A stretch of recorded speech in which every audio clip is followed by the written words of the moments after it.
nosso terceiro episódio do podcast.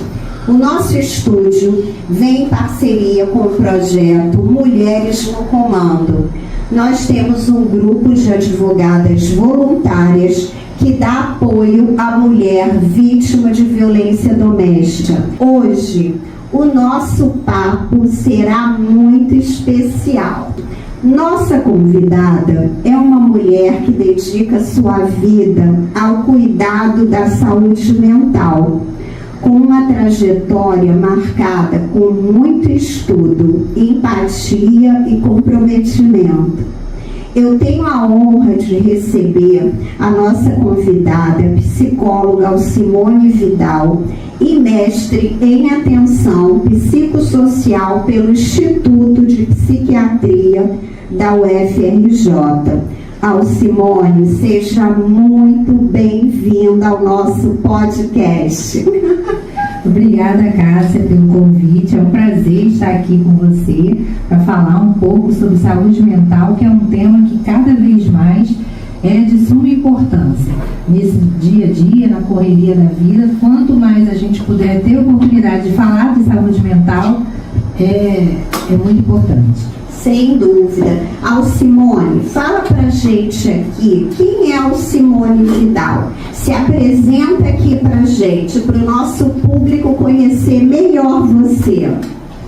Bom, Alcimone é uma mulher de 54 anos, filha da Degeni e do Nelson, mãe do João Carlos, uma mulher apaixonada pela psicologia, que começou na saúde mental pela psicologia junguiana e que dedica parte do tempo, além do início da minha jornada. Eu comecei na área jurídica, no direito, e de tanto ver de perto as mazelas sociais e as dificuldades e a questão da violência doméstica contra as mulheres, de perceber o quanto isso era um assunto muito pouco divulgado e falado, eu escolhi, inclusive a temática da minha dissertação no mestrado foi estudar sobre o efeito psíquico, né, da violência doméstica que as mulheres sofrem. Como é que iniciou essa jornada? Você chegou a pegar a carteira da ordem, chegou a advogar? Me conta um pouco esse seu início. Sim, eu peguei a carteira. Minha época de pegar a carteira da ordem, a gente passava por uma banca de prova oral. Uau. E a minha escolha de banca foi penal, processo penal. Eu fui aprovada, peguei a minha carteira da ordem, comecei sim na advocacia. Após eu passei num concurso público e aí comecei uma nova jornada, né, como servidora pública, que foi onde me proporcionou uma grande escola, um grande aprendizado. E a violência doméstica, ela já começou desde o meu primeiro plantão. Porque no primeiro plantão, eu peguei uma ordem de afastamento que o homem tinha que ser retirado da casa e, após o cumprimento, ele retornou e incendiou a casa. Nossa. E a mulher e as crianças foram salvas pelos vizinhos, que conseguiram socorrer. Mesmo ele sendo retirado com a polícia, ele retornou na calada da madrugada e botou fogo na casa. Por isso, desde esse primeiro episódio, a questão da violência contra a mulher ficou muito marcada, assim, muito presente. Eu quis muito entender mais sobre isso e pensar formas de ajudar. Porque eu via que só na parte jurídica tinha certas limitações. Verdade. Então eu pensei em buscar ajuda e conhecimento através da psicologia. Então, no seu primeiro plantão, você já teve que encarar uma barra pesada dessas? Foi, primeiro plantão. Inclusive eu menciono isso na minha dissertação de mestrado, porque eu falo exatamente sobre esse olhar, né? Sim. Do direito e da psicologia. Como eu me posiciono nos dois ambientes, na área jurídica e na área da psicologia. E isso que eu estou contando aconteceu em 1997. Nossa! Há 28 anos atrás. E hoje em dia o cenário da violência doméstica contra a mulher não está muito diferente. Não, infelizmente não está. Nesse dia, você em algum momento sentiu vontade de desistir ou não? que você sentiu depois que teve que passar por essa situação? No dia, efetivamente, eu cumpri a minha missão. Sim. Que era, né, tirar o agressor de casa. Eu fiquei sabendo do evento depois, quando eu compareci no mesmo local e vi a casa toda incendiada, toda destruída. E aí, conversando com os moradores, eles me narraram o que tinha acontecido naquela madrugada, que eu havia feito o afastamento do agressor. Então, assim, eu nunca pensei em desistir, muito pelo contrário, eu pensei como eu posso entender mais sobre a questão da violência e de que forma ajudar. Sim. Fazer alguma coisa para contribuir, porque isso é uma coisa isso que eu estou contando aconteceu em 1997. Nossa. Há 28 anos atrás. E hoje em dia o cenário da violência doméstica contra a mulher não está muito diferente. Não, infelizmente não está. O que te motivou a começar a estudar o psicológico das pessoas? Foi a partir daí, dessa sua primeira diligência, você, epa, sim, alguém está precisando, as mulheres estão precisando de ajuda. E não é somente jurídica, é principalmente psicológica. Sim, é fundamental e a mais importante, inclusive, porque senão ela continua presa no círculo da violência e ela não consegue sair. Muitas vezes ela rompe com esse parceiro abusivo e busca outros relacionamentos e entra em novas parcerias abusivas. Me fala um pouco sobre as suas graduações. Depois que você começou a ter interesse em quero ajudar não só com a diligência, como oficial, eu quero também ajudar dentro da psicologia. Como é que foi isso? Você começou a estudar direto à faculdade? Como é que foi? Me conta.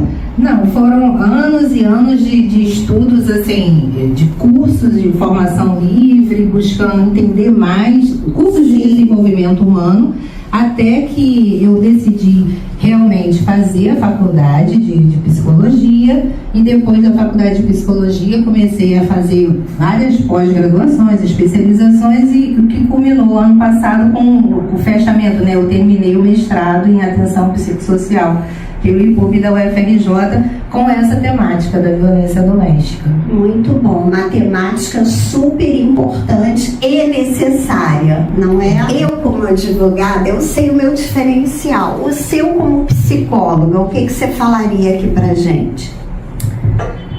Eu acho que o grande diferencial que eu posso trazer para a psicologia é toda a minha experiência, né, de trabalho na área jurídica. Sim. Que me fez ter uma empatia, um olhar diferenciado para as dores, não só das mulheres, né, mas para as dores em geral, porque eu já trabalhei em diversas áreas. Sim. Então, eu acho que trazer essa bagagem, né, da profissional da área jurídica que eu trago para a psicologia faz com que eu tenha um olhar diferenciado, a par das minhas formações, mas eu acho que como ser humano ter um olhar mais atento às dores.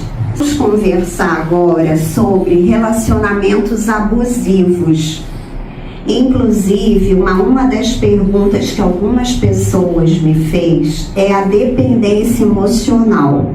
Fala um pouco pra gente como é que essa dependência emocional vai nascendo. Isso é uma coisa que vem de infância da mulher, por alguma coisa que ela não teve tanto, ou por falta de afeto. Explica o que a psicologia entende sobre isso. A dependência emocional, ela é um transtorno de personalidade, então ela não é uma doença, é um modo de ser, como aquela personalidade se constituiu ao longo do desenvolvimento da pessoa. Sim. Então, a dependência emocional, ela pode acontecer tanto com homens quanto com mulheres. E normalmente isso começa lá na infância. A forma como essa pessoa sentia, se ela era amada, como ela recebia afeto, como ela lidava com o afeto, com a punição, com o castigo, de como era o sistema familiar dela. Sim. Se ela aprende na infância, os pais eram pais que batem, né, que agridem fisicamente, a pessoa internaliza e banaliza a violência física, acreditando que tudo bem, que quem ama pode bater, que quem ama pode agredir. Sim. Então, muitas vezes, no contato com as mulheres, nas histórias de vidas que eu tive, né, a oportunidade de compartilhar, inclusive durante a minha pesquisa do mestrado, muitas têm histórias de vida onde elas, infelizmente, vieram de famílias onde havia uma banalização da violência. Então, muitas se casam muito jovens, e aí essa dependência emocional tem o aspecto financeiro, mas também tem um aspecto emocional. Sim. De depositar naquele parceiro toda a sua expectativa de construção de uma família, de ter um lar. Entendi. Então isso também vem seria falta de afeto ao longo da infância, do pai, da mãe, da avó. Tem um pouco isso? Tem a questão da falta do afeto. Sim. Ou também, muitas vezes, às vezes ela teve um afeto, mas esse afeto vinha junto com situações de abusos físicos, morais. Quem não lembra de situações como engole o choro, cala a boca, vou te dar mais um motivo para chorar. A criança que cresce num ambiente assim, ela internaliza que as emoções não são bem-vindas. Então, muitas vezes elas sofrem de um vazio imenso dentro e elas vão buscar os seus relacionamentos preencher esse vazio.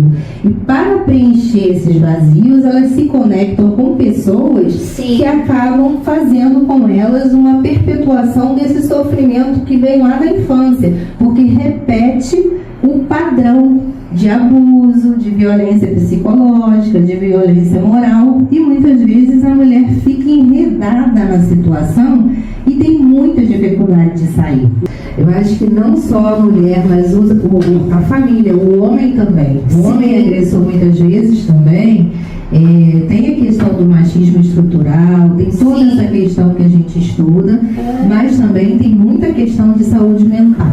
Muitos casos são pessoas que cometem abusos, violências, porque tem um transtorno de personalidade, Sim. porque tem um transtorno de humor que não é tratado. Então, se houvesse algum projeto em que as pessoas pudessem estar sendo atendidas nessa parte de saúde mental, diminuiria significativamente a reincidência de casos de violência doméstica. Vou perguntar aqui para a nossa convidada, quero que ela explique, fale muito desse Instituto Psique.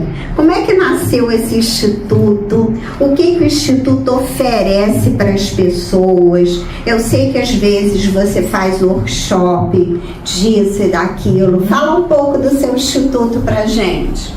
O Instituto, ele nasceu ainda na faculdade de psicologia, do meu desejo de ensinar. Quis ter um espaço onde eu pudesse ministrar cursos, workshops, eu faço círculo de mulheres, faço várias jornadas, né? E agora o próximo que a gente vai abrir inscrições é uma jornada para pessoas que sofrem, né, com um transtorno de humor, tanto para as pessoas que sofrem quanto para familiares. Sim. E que precisam, né, de entender melhor para poder saber lidar com a questão da depressão, da bipolaridade. Então, o Instituto, ele nasceu de um sonho de poder ter esse espaço de ensino, de acolhimento. Então, muito bom. Tem a parte da psicoterapia online e presencial, mas também tem muitos grupos de estudos, workshops, jornadas. Nossa, são várias as coisas que a gente oferece e tem no nosso Instagram. Sim. Eu queria que você falasse um pouco sobre os arquétipos aqui pra gente. Então, arquétipos são os tipos arcaicos que foram desenvolvidos pelo psicólogo, médico, psiquiatra Carl Gustav Jung. E na psicologia junguiana a gente trabalha os arquétipos de uma forma diferente do que a gente vê no Instagram e nas redes sociais quando se fala o arquétipo da amante, porque tem um viés mais comercial. Às vezes agora estamos usando os arquétipos até para você descobrir qual a sua forma de se posicionar nas redes sociais. Sim. Foge um pouco ao escopo do que o Jung estudou em termos de arquétipo. Arquétipos são estruturas da nossa psique que pertencem ao inconsciente coletivo, que é uma camada mais profunda da nossa psique, e eles servem, contextualizando para o nosso dia a dia. Eu vou te dar um exemplo. Jung trabalha 5 arquétipos principais da personalidade. A sombra. Quais seriam esses arquétipos? Persona, sombra, self, ânima, ânimos. E aí, ânima, ânimos, eles têm a ver com a parte de relacionamento e mostram muito a parte dos nossos padrões de escolha nos relacionamentos, porque Jung entende que cada mulher tem dentro de si uma polaridade de energia do masculino. E esses ânimos que tem em toda mulher aparece quando ela precisa se posicionar, às vezes numa audiência ou no trabalho, num mundo corporativo em que é exigido dela uma postura forte, firme. O arquétipo do ânimos, ele tem muito essa coisa do realizar, do fazer, que é bem uma energia do masculino. E o homem, todo homem tem dentro de si o arquétipo do feminino, que a gente chama, que o Jung chama de ânima, que é essa parte mais doce, mais nobre, mais cavaleiro, que cada homem tem. E aí cada um na sua intensidade. Sim, com certeza. É bem interessante, profundo. Tem muita pergunta aqui. Alcimone, você como psicóloga, como tratar a dependência emocional? Então, a dependência emocional, ela não é uma doença, ela é um transtorno de personalidade. Sim. E a maneira de se tratar é através da psicoterapia. Então, não existe um remédio, porque não é uma doença. Sim. Existe tratamento psicoterápico, porque ao começar um processo de terapia, a mulher ou o homem, quem tenha a dependência emocional, vai conseguir compreender os seus gatilhos emocionais, as suas desregulações emocionais, os seus padrões, de onde eles se iniciaram, se é realmente da família ou se é de traumas de relacionamentos anteriores. Então, são várias as questões que a pessoa vai trabalhar na terapia e ela vai, então, fortalecer internamente a sua postura diante de um novo parceiro, de um novo relacionamento. E isso vai fazer com que ela interrompa o padrão de repetição de relacionamentos abusivos, porque muitas mulheres têm todo um histórico de vários parceiros abusivos. E isso se dá justamente porque ela precisa de ajuda para trabalhar essas questões internas dela. São questões emocionais profundas, cada uma tem uma história de vida, não existe assim uma receita de bolo, então cada uma tem que trabalhar de acordo com o que aconteceu na sua história para que ela possa romper os padrões e começar a ter relações saudáveis. Não, a mulher que tem que ter a consciência de que alguma coisa não está bem com ela. Ou uma dependência emocional está começando, não consigo mais viver sem ele. Tem até uma questão de mulheres que amam demais, né? Sim, e é um grupo de ajuda que ajuda muitas mulheres que sofrem com essa questão.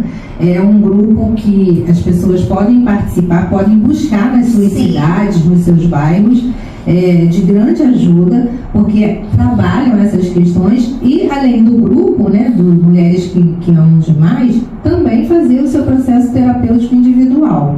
O trabalho em grupo é muito potente, ajuda muito as mulheres. Eu acredito. E também a terapia individual para tratar de detalhes, de questões mais íntimas. Eu acho que seriam assim, duas coisas fundamentais. Sim, com certeza. Vamos falar um pouco aqui também para as pessoas sobre os transtornos psicológicos. Explica um pouco pra gente. A esquizofrenia é um transtorno psicológico? De onde vem a esquizofrenia, por exemplo? Então, a esquizofrenia é um transtorno mental mais sério, que está dentro do quadro das psicoses, porque traz delírios, alucinações, sendo que a pessoa esquizofrênica, ela o ego cinde com a realidade. Quando ela faz um bom tratamento, ela consegue ter muitas condições de viver a vida dela, de estudar. Existem muitas pessoas... Ficar bem. Tem muitas pessoas esquizofrênicas que fazem faculdade, que terminam a faculdade. Elas só precisam de ter um tratamento ambulatorial no CAPS, né, com ajuda assim, de psicólogos e do psiquiatra para fazer os ajustes na medicação. Sim. O grande assim, diferencial é justamente a questão dos delírios e alucinações. Dentro do quadro de transtorno de humor, a gente tem, dentro da bipolaridade tipo 1, tem casos de pessoas que são bipolares, elas não são esquizofrênicas, elas são bipolares e elas têm sintomas psicóticos de delírios e alucinações. Uau! E como é que o psiquiatra ou psicólogo chega, que deve ser uma linha tão tênue entre uma coisa e outra? Então ela pode ser bipolar e ter transtornos de uma esquizofrenia, é isso? Na verdade, ela tem sintomas psicóticos de alucinação e delírio, como os esquizofrênicos têm. Só que ela não é esquizofrênica, ela é bipolar tipo 1. E quando elas entram em fase de ativação, na mania, a mania delas é ouvir vozes, ter percepções sensoriais corporais bem diferenciadas, de imaginar que tem algum chip implantado na cabeça. Então, esses delírios, essas alucinações são muito comuns no bipolar tipo 1, quando entra em fase de mania. Uau! Então o bipolar tipo 1 seria o bipolar mais grave? O mais grave. Entendi. Mas nem todo bipolar tipo 1 tem alucinação e delírio. Mas tem uma parte que tem, que aí por isso é o mais grave. Entendi. E se não for tratado, vai escalando, né? Mas aí seria com medicamento. Tratamento com medicamento. Com medicamento. Isso, medicamento e terapia. Todo tipo de bipolaridade é tratado também com psicoterapia. A psicoterapia, ela melhora em que esses transtornos? O que a pessoa conversa? É para ela se entender mais ou para ela, olha, tô com um gatilho, aprender a ter o gatilho?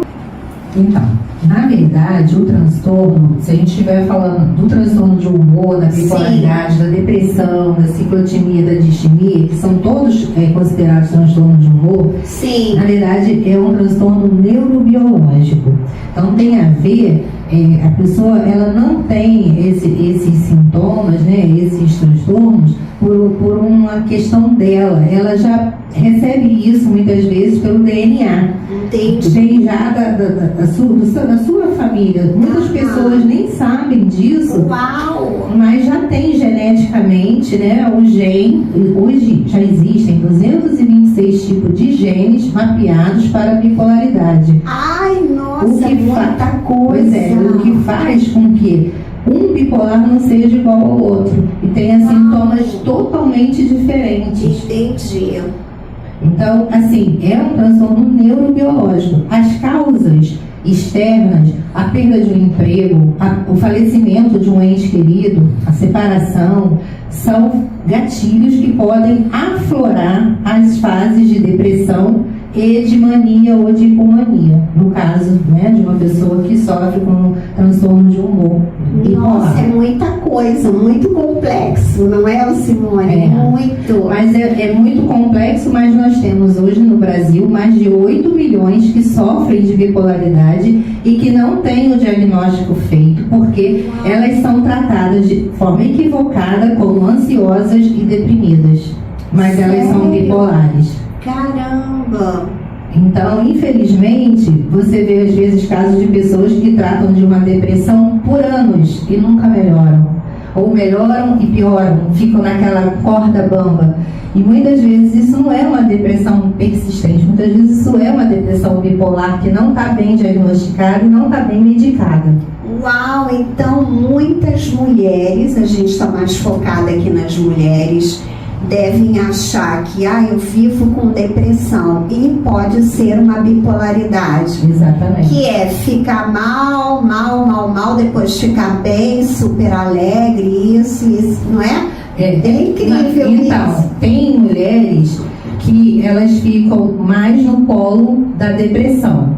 Tem mulheres que não, Cássia, que ficam muito mais no polo da ativação. Tem mulheres que passam grande parte da vida em hipomania, que é a fase de ativação, onde ela performa bem, ela trabalha, ela estuda, ela faz 1000 coisas. E isso faz com que demore o diagnóstico, porque as pessoas acham assim: nossa, ela é ótima, ela não tem problema nenhum. Não tem problema nenhum. E tem. Uau! Mas aí, essa mesma mulher que tá lá em cima, cheia de gás, trabalhando, estudando, dando o seu melhor, em algum momento isso tudo para e ela entra em depressão? Isso, pode acontecer. Uau. Que um gatilhozinho, algum problema, seja um problema no trabalho, uma perda financeira, uma separação, possa ser o gatilho que jogue ela na depressão. Entendi. E aí ela fica naquela depressão, sofrendo, e depois trata, né? Porque normalmente quando a pessoa vai buscar ajuda, ela tá na depressão. Sim. Porque se ela tá na hipomania, ela não vai buscar ajuda porque ela considera que ela tá ótima. Ela não acha que ela tá com problema. E como é que a gente descobre se tá na hipomania? Tô até preocupada. A gente fica assim. Olha, há uma dificuldade maior de sono. A pessoa, às vezes, na hipomania, ela fica muito produtiva. Acelerada, muitos pensamentos, uma pressão por fala. A pessoa quer falar, ela tem uma necessidade de fala, que ela fala, não deixa o outro falar. Muitas vezes ela não consegue dormir direito, então ela fica super produtiva na hora que ela deveria estar dormindo. Ela está lá fazendo coisas no computador, ou ela está fazendo uma baita faxina em casa, arrumando o armário, uma energia no alto. Sabe por quê? A hipomania, ela não excede. A hipomania e a mania, né? A hipomania é uma versão mais sutil da mania. Sim. Ela é uma fase de ativação no cérebro, que o cérebro está inundado de dopamina. Então, por isso a pessoa fica naquela aceleração. Adrenalina total. Parece que malhou e foi fazer as coisas. Aí sente mais vontade. Se ela gosta de beber um vinho, ela vai beber um pouquinho mais. Se ela gosta de fazer um exercício físico, ela vai fazer um pouco a mais. Ela vai ter ela sobe um tom. Digamos que a hipomania sobe um tom. A pessoa começa a fazer um pouco mais das coisas que ela já fazia. Um pouquinho mais do que o normal. Um pouquinho mais do que o normal. E aí ela começa, muitas vezes, em mulheres é muito comum, às vezes fica com a libido mais exagerada, e aí busca, né, parceiros amorosos. Aí depois, quando passa essa fase, cai no arrependimento, na culpa, se sente mal, se sente envergonhada. Meu Deus, o que eu fiz? Passei dos limites. Passei dos limites. Às vezes uso abusivo de substância, não só o álcool, mas também algum tipo de droga, também começa a ser usado de uma forma um pouco mais intensa. Então a fase de ativação, ela leva a compulsão alimentar. A pessoa às vezes começa a ter um desejo por doce, quer comer muito, e aí começa a comer. Gente, tudo tem uma explicação, não é, Simone? Uau! Tem. E o mais interessante é que muitas vezes eu conheço pessoas, inclusive da minha própria família, que sofreram com bipolaridade por 20 anos, sendo tratadas como depressivas, e que só receberam o diagnóstico agora, recentemente. Ou seja, olha quantos anos tratando de uma forma errada. Uau! E aí a pessoa vê que o medicamento não está fazendo efeito, fica se entupindo de medicamento e voltando e retornando e não sabe sabe o que é. Acha que o médico não é bom, o medicamento não está sendo bom, nossa. Porque o médico, ele passa lá o antidepressivo. Só que o efeito para um bipolar, se a pessoa for bipolar, Sim. o remédio antidepressivo, ele tem uma curta duração. Ele vai funcionar por alguns meses, depois ele perde o efeito. E aí a pessoa começa a cair de novo na depressão. Então ela volta no médico, o médico troca o medicamento e fica assim, ciclicamente trocando a medicação e não resolve a causa. Porque a causa é que, na verdade, ela é bipolar e está sendo tratada como depressiva. Ai, nossa, por essa eu não esperava. Nem vocês, né? Tenho certeza que vocês estão de queixo caído. Porque muitas mulheres não conseguem viver sem um homem. Elas buscam relacionamentos, mesmo que uma porcaria, vive se metendo em situações que acabam levando ela até lá para dentro, nos procuram e daqui a pouco está acontecendo novamente. O que é essa carência exagerada da gente não conseguir, muitas mulheres não conseguem viver sozinhas com elas próprias? O que a psicologia explica sobre isso? Então, normalmente isso vem de uma questão lá da infância, da história de vida dessa mulher.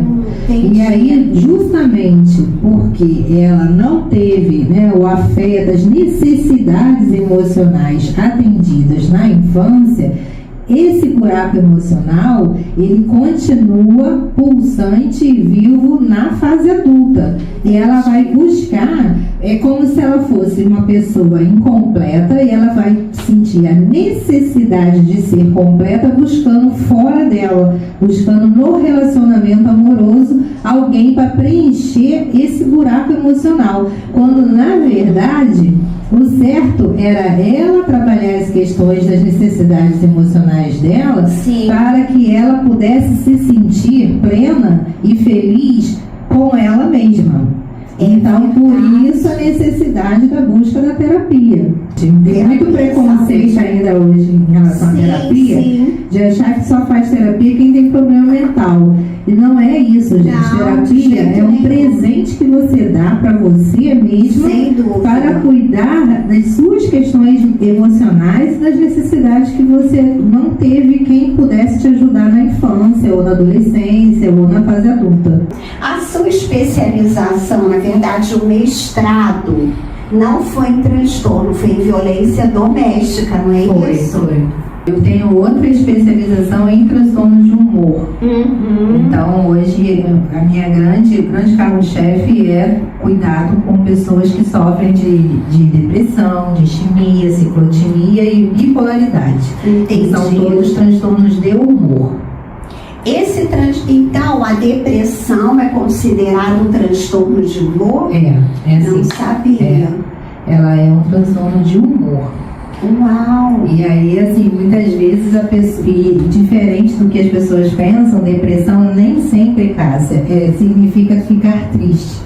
Muitas pessoas no senso comum acham que a pessoa, quando está com depressão, ela tem que estar triste. E não, muitas vezes a pessoa, ela está com depressão, mas ela está funcional, ela trabalha. O que altera é a irritabilidade. Ela fica mais irritada. Entendi. Mais sem paciência, mais pavio curto, ela às vezes se estressa mais com pequenas coisas, tem uma baixa tolerância à frustração. E aí ela está sofrendo de depressão e as pessoas não acham que é depressão, acham que tem a ver com a personalidade dela é assim, que ela é difícil, que ela é uma pessoa chata, que ninguém vai querer aguentar você, porque você tem uma personalidade difícil. As pessoas misturam os conceitos. Nossa! Gente, tem que fazer terapia. Não tem como, não tem como. Olha, acho que a terapia pode até salvar muitos casamentos. Exatamente. Não é? Porque a pessoa se entender e querer melhorar para o outro, para ela primeiramente, depois para o outro, pode salvar muitos casamentos. Exatamente. Com certeza. Com certeza. a depressão, o necessário, além de medicamento, seria fazer terapia. Não tem outra forma. E mulheres que estão em relacionamentos abusivos, é aquele homem que deixa ela com depressão. Então, na verdade, porque uma coisa está ligada diretamente à outra. Uma mulher que vive uma relação tóxica, abusiva, violenta, ela vai ter não só depressão, ela pode ter um TEPT, que é um transtorno do estresse pós-traumático, onde ela fica revivendo as cenas do abuso, da violência constantemente, o que causa um grande sofrimento. Ela pode começar a ter pressão alta, ela pode ter ansiedade generalizada, ela pode ter várias questões metabólicas, ela pode desenvolver um diabetes, ela pode ter várias doenças por conta de um contexto de relacionamento abusivo. Sim. Então, assim, não é só o remédio e a terapia. Existe toda uma mudança também de hábitos, de vida, de estilo de vida, que contribuem bastante para a melhora. Porque a bipolaridade, ela tem esse nome, mas ela também, dentro do espectro do transtorno de humor, ela é um tipo de depressão. É porque não é bem explicado. E aí as pessoas acabam botando tudo no rótulo da depressão unipolar, que é essa depressão de um polo só, que acontece muitas vezes por alguma situação eventual que a pessoa atravessa na vida e ela faz então um tratamento, fica bem. Olha, uma questão que eu penso que é primordial é a mulher ficar muito atenta aos pequenos sinais. Logo no início do relacionamento, o parceiro que tende a ser abusivo, ou muito ciumento, ou violento, ele já dá indícios. E muitas vezes a mulher, naquela ânsia de iniciar o relacionamento, ela fecha os olhos, ela não percebe, ela não faz essa leitura. E aí acaba deixando passar muitas coisas. Sim. E quando vê, ela já está imersa numa relação abusiva e muitas vezes sofre até agressões físicas. É verdade. Então, o primeiro passo é observar como essa pessoa se comporta. Não acredite no que a pessoa fala. Preste atenção no comportamento, como ela se comporta com você. Porque o comportamento diz muito mais do que eu te amo, você é a mulher da minha vida, porque isso é o que está na boca, né, do masculino por aí. É verdade. Então, a mulher precisa estar atenta. Não adianta dizer que ama e dá ghosting, some, não entra em contato, não procura, ou então, quando sai junto, tem comportamentos que você percebe que a pessoa não está ali conectada, ela tem um jeito de agir que muitas vezes a mulher sente na intuição. A mulher precisa aguçar sua intuição feminina. Sim, sem de dúvida. Perceber, porque muitas mulheres, elas deixam a intuição no inconsciente e ficam muito só ali tentando no presente. Só querendo ali.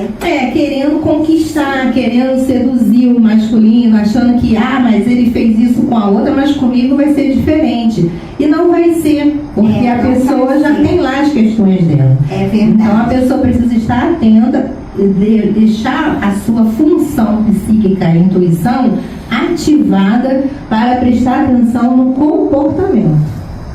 É verdade que a mulher tem essa intuição, não sei se eu posso chamar de intuição, mais aflorada do que o homem, de sentir isso aqui vai dar problema, não tá bom.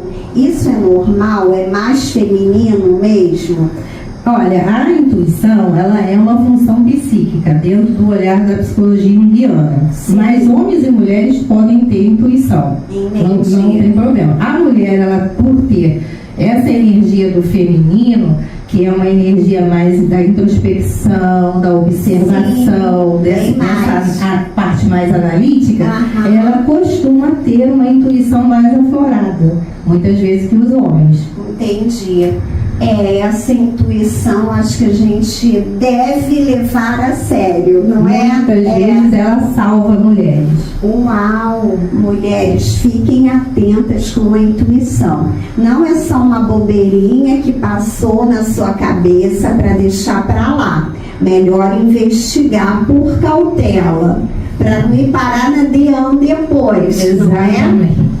Que não tenham vergonha de buscar ajuda, não só na parte jurídica, porque nós temos, né, o grupo da doutora Cássia que dá esse respaldo na parte jurídica, Sim. mas que não só a parte jurídica, mas que vai buscar também ajuda emocional.